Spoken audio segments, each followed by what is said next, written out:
First ಮೊದಲನೇದಾಗಿ ನಮಗೆ ನೆನಪು ಬರೋದು ಮಿಲನ ಸಿನಿಮಾ. ಒಂದು ಪುನೀತ್ ಸರ್, ಒಂದು ದಿಲೀಪ್ ಸರ್, 4 ವರ್ಷ ವ್ಯತ್ಯಾಸ. ಇಬ್ಬರನ್ನೂ ಕಳ್ಕೊಂಡ್ವಿ. ಒಬ್ಬರು ಮಲಗಿರೋದು ದಿಲೀಪ್ ಅಷ್ಟೇ. ಒಬ್ಬರು ಡೈರೆಕ್ಟ್ರು, ಒಬ್ಬರು ಪ್ರೊಡ್ಯೂಸರು, ಒಬ್ಬರು ಕಲಾವಿದರು, ಒಬ್ಬರು ಅನ್ನದಾತರು. ಮಲಗಿರೋದು ಎಷ್ಟುದ್ದ? 6 ಅಡಿ 3 ಅಡಿ. ಆದರೆ ಅದೇ ದಿಲೀಪ್ ಸರಿಂದ 3000 ಕುಟುಂಬಗಳು ಬದುಕಿದೆ. ಎಷ್ಟೋ ಕುಟುಂಬಗಳು ಇವತ್ತು ಕಣ್ಣೀರಾಗ್ತಾ ಇದೆ. ಅಲ್ಲೆಲ್ಲ ನಿಂತ್ಕೊಂಡ್ರೆ ನಮ್ಮ ಕಲಾವಿದರು ಒಬ್ಬೊಬ್ಬರು ಒಂದೊಂದು ರೀತಿಯಲ್ಲಿ ಕಣ್ಣೀರಾಗ್ತಾ ಇದ್ದಾರೆ. ಕುಟುಂಬಗಳು ನಿಜವಾಗ್ಲೂ ಕಲಾವಿದ್ರಿಗೆ ಸಾವಿಲ್ಲ. ತುಂಬ ನೋವಾಗತ್ತೆ. ಬಟ್ ಅವ್ರ ಮನೆಯವ್ರು ಹೇಗೆ ತಡ್ಕೊಳ್ತಾರೆ ಅನ್ನೋದು ಗೊತ್ತಿಲ್ಲ. ಆ ನೋವು ತಡ್ಕೊಳ್ಳೋ ಅವ್ರ ಮನೆಗೆ ಶಕ್ತಿ ಕೊಡ್ರಿ.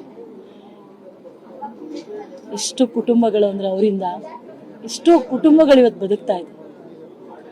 ಇವತ್ತು ಆ ಕುಟುಂಬಗಳು ಮುಂದೆ ಹೇಗೆ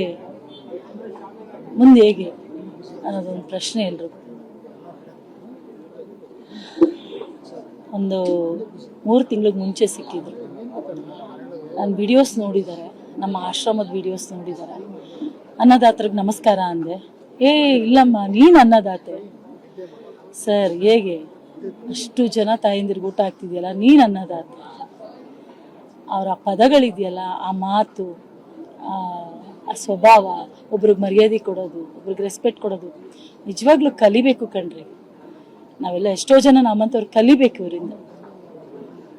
ನೋಡಿ, ತುಂಬ ನೋವಾಯ್ತು. ಫಸ್ಟ್ ನೆನಪಾಗಿದ್ದೆ ಮಿಲನ. ಎಷ್ಟೋ ಜನ ಕುಟುಂಬ ಇವತ್ತು ಜೀ ಕನ್ನಡ, ಎಷ್ಟೋ ಕಲಾವಿದರು ಕುಟುಂಬ ಇವತ್ತು ಮನೆಯಲ್ಲಿ ಒಬ್ಬರನ್ನ ಕಳ್ಕೊಂಡು ಅಷ್ಟು ನೋವು ತಿಂತಾ ಇದೆ. ಅವ್ರ ಕುಟುಂಬಕ್ಕೆ ಒಳ್ಳೇದಾಗಲಿ, ಅವ್ರ ಕುಟುಂಬಕ್ಕೆ ತಡ್ಕೊಳ್ಳೋ ಶಕ್ತಿ ಕೊಡಲಿ ಅಂತ ಕೇಳ್ಕೊತೀನಿ. ನಮಸ್ಕಾರ.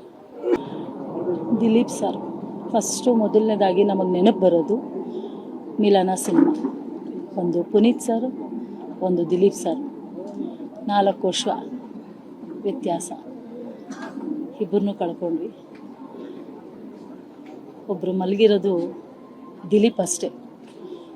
ಒಬ್ಬರು ಡೈರೆಕ್ಟ್ರು, ಒಬ್ಬರು ಪ್ರೊಡ್ಯೂಸರು, ಒಬ್ಬರು ಕಲಾವಿದರು, ಒಬ್ಬರು ಅನ್ನದಾತರು.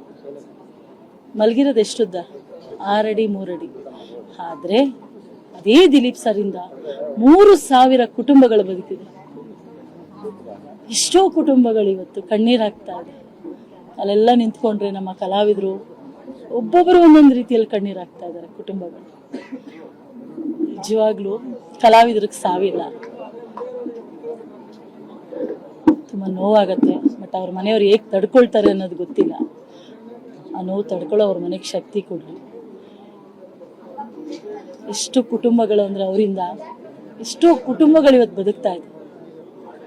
ಇವತ್ತು ಆ ಕುಟುಂಬಗಳು ಮುಂದೆ ಹೇಗೆ ಅನ್ನೋದೊಂದು ಪ್ರಶ್ನೆ ಎಲ್ರಿಗೂ. ಒಂದು 3 ತಿಂಗಳಿಗೆ ಮುಂಚೆ ಸಿಕ್ಕಿದ್ರು. ನಾನು ವಿಡಿಯೋಸ್ ನೋಡಿದ್ದಾರೆ, ನಮ್ಮ ಆಶ್ರಮದ ವಿಡಿಯೋಸ್ ನೋಡಿದ್ದಾರೆ. ಅನ್ನದಾತರಿಗೆ ನಮಸ್ಕಾರ ಅಂದೆ. ಇಲ್ಲಮ್ಮ, ನೀನು ಅನ್ನದಾತೆ. ಸರ್, ಹೇಗೆ ಅಷ್ಟು ಜನ ತಾಯಂದಿರಿಗೆ ಊಟ ಆಗ್ತಿದೆಯಲ್ಲ, ನೀನು ಅನ್ನದಾತೆ.